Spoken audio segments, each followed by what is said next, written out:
बिस्मिल्लाहिर्रहमानिर्रहीम, अस्सलाम वालेकुम, वेलकम टू माय चैनल। तो जी कैसे हैं आप सब।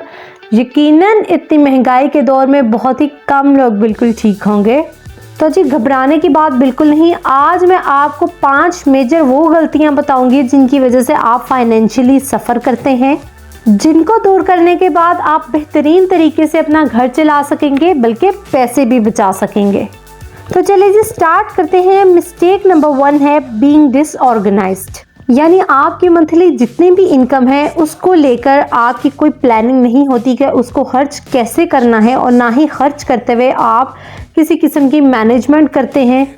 यूं ही महीना स्टार्ट होता है, आप सडन डिसीजंस लेते जाते हैं और जो ज़रूरत सामने आती है उसको पूरा करते जाते हैं। आपकी कोई प्लान डिसीजंस नहीं होते। अगर राशन ले रहे हैं तो ये नहीं देखते कि पहले कितना राशन पड़ा हुआ है, बस आप लेने गए हैं तो जो जो कुछ मिला है आपने उठा लिया है। आपकी कोई प्लानिंग नहीं होती कि मैंने बेसिक नीड्स के साथ साथ और कितने कामों को पूरा करना है, बस आप खर्च करते जाते हैं। अब इस चीज़ से बाहर निकलने के लिए अगर आप जॉब करते हैं या बिजनेस करते हैं तो हर महीने आपको एक अमाउंट श्योर होनी चाहिए कि आपके पास हर महीने कितने पैसे होंगे और उन पैसों में से कितने पैसे आपने बचाने हैं। और फिर ऑब्जर्व करें कि आप कहाँ पर खर्च कर रहे हैं और किस कैटेगरी में आप ज़्यादा खर्च कर रहे हैं। यकीनन बहुत सी जगह पर आप अपना पैसा वेस्ट कर रहे होंगे, तो जब आप ऑब्जर्व करेंगे खुद को अच्छे तरीके से तो आप खुद को इम्प्रूव भी कर सकेंगे। उसके बाद जी नेक्स्ट गलती आती है taking frequent trips to grocery store.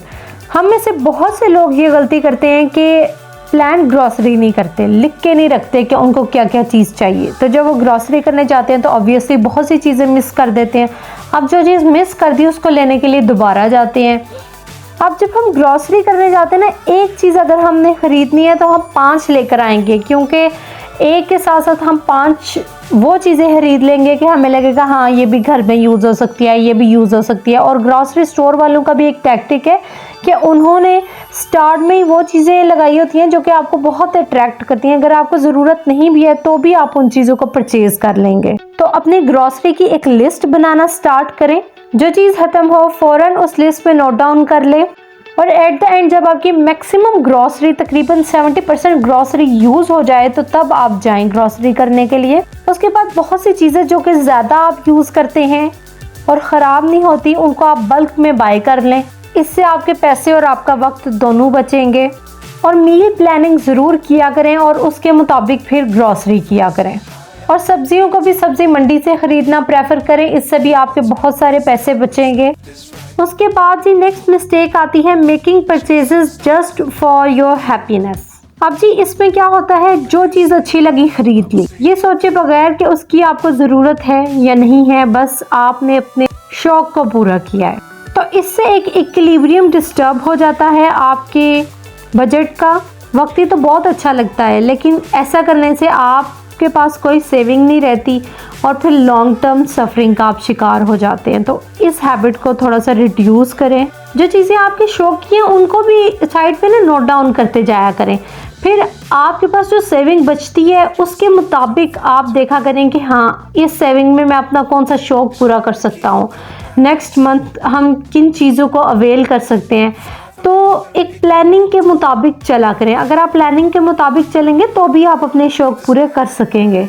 अच्छा, एक बात जहन में रखें कि अपने घर वालों के साथ बाहर जाना, अच्छा वक्त बिताना, ये कोई फजूल खर्ची नहीं है। बच्चों को सैर व तफरीह करवाना ये ज़िंदगी के लिए ज़रूरी है, लेकिन हाँ प्लानिंग ज़रूर होनी चाहिए कि आपने कितनी दफ़ा बाहर जाना है और बच्चों को कब सैर व तफरीह के लिए लेकर जाना है। तो एक प्लानिंग के मुताबिक अगर आप ये काम करेंगे तो ऑब्वियसली आपका बजट डिस्टर्ब नहीं होगा। अब नेक्स्ट बात करते हैं जी ट्राई अ बजट। अब हर महीने आपने अपनी इनकम के मुताबिक डिसाइड कर लेना है कि आपने कितने पैसे खर्च करने हैं और कितने पैसे बचाने हैं। तो आपने इन्हीं को जहन में रखते हुए अपने एक्सपेंडिचर्स को मैनेज करना है। बजट डिज़ाइन करने के लिए आप एक जापानीज़ रूल भी फॉलो कर सकते हैं, जिसको कि कैकीबो रूल बोलते हैं। इसमें क्या होता है, आप अपनी इनकम को 4 कैटेगरीज में डिवाइड कर लेते हैं कि मैंने इन 4 कैटेगरीज में कितने पैसे स्पेंड करने हैं। ठीक है, अब मैं कैटेगरीज आपको बता देती हूँ। सबसे पहली कैटेगरी आपने बनानी है बेसिक नीड्स की, यानी वो चीज़ें जिनके बगैर आपकी ज़िंदगी का गुजारा नहीं है। इसमें आपका फूड आएगा, आपकी ग्रॉसरी आएगी, आपके बिल्स आएंगे जो कि आजकल बहुत ज़्यादा आ रहे हैं, आपका ट्रांसपोर्ट का खर्च आएगा, यानी अगर आपके पास मोटरसाइकिल है, गाड़ी है तो उसका फ्यूल वगैरह। तो ये सारी चीज़ें आपकी बेसिक नीड्स में आएंगी। आपने इसके लिए अपनी इनकम से एक पोर्शन डिसाइड करके रख लेना है सेपरेट से।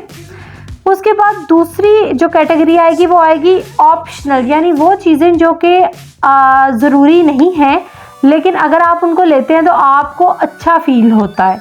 इसमें आपके नए कपड़े आ सकते हैं, आपकी हॉबीज़ आती हैं, बाहर जाकर खाना खाना रेस्टोरेंट्स में।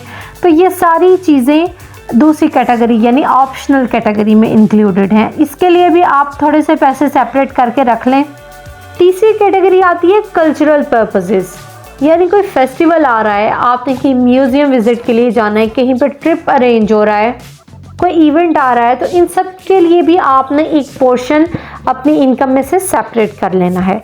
उसके बाद नेक्स्ट कैटेगरी आती है अनएक्सपेक्टेड एक्स्ट्राज, यानी हर महीने आपको कोई ना कोई इमरजेंसी आ सकती है, खुदा न खास्ता कोई एक्सीडेंट हो सकता है, घर में कोई रिपेयरिंग का काम निकल सकता है, अक्सर मशीनरी ख़राब हो जाती है, आप खुद बीमार हो जाते हैं। इसके अलावा किसी की बर्थडे आ जाती है या कोई गेस्ट आ जाता है तो कुछ तोहफे तोहफ़े देने आपको पड़ सकते हैं। तो आपने इस इमरजेंसी सिचुएशन के लिए भी अपनी इनकम में से एक पोर्शन सेपरेट करके रख लेना है।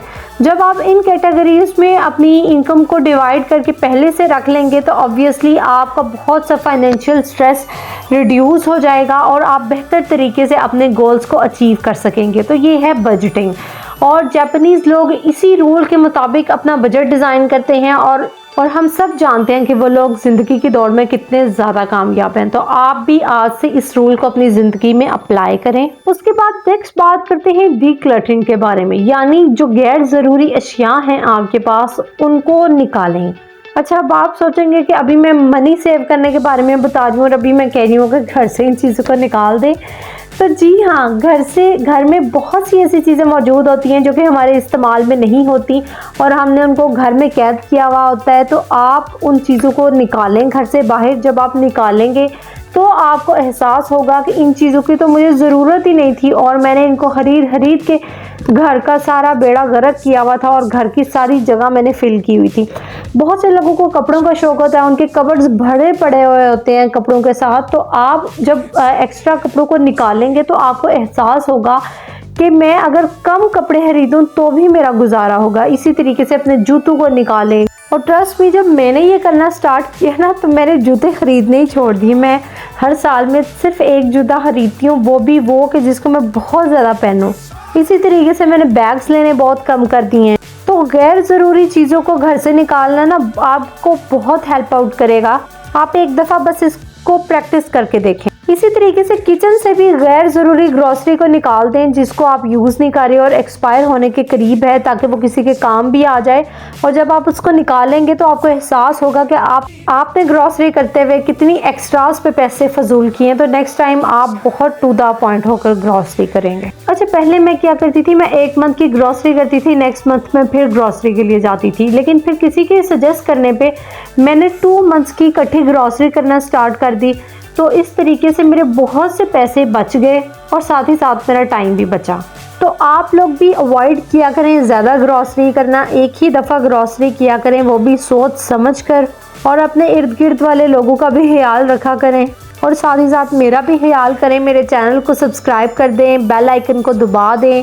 और बहुत से लोग मेरी वीडियोस बगैर सब्सक्राइब किए देख रहे हैं, तो प्लीज़ मेरे चैनल को सब्सक्राइब करें और वीडियो को लाइक और शेयर भी कर दें। ज़िंदगी में कुछ गोल्स डिसाइड कर लें और उनके मुताबिक अपनी सेविंग करना स्टार्ट कर दें।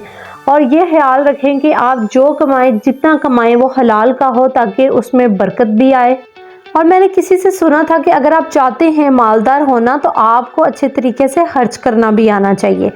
तो आप पैसों को खर्च करना स्टार्ट करें अच्छे तरीके से, तो इंशाल्लाह पैसे ज़रूर आएंगे। उसके लिए आप एफर्ट करें, कुछ स्टेप्स जो मैंने बताए इनको फॉलो करें। तो जी मिलते हैं नई वीडियो में नई कंटेंट के साथ। अल्लाह हाफिज़।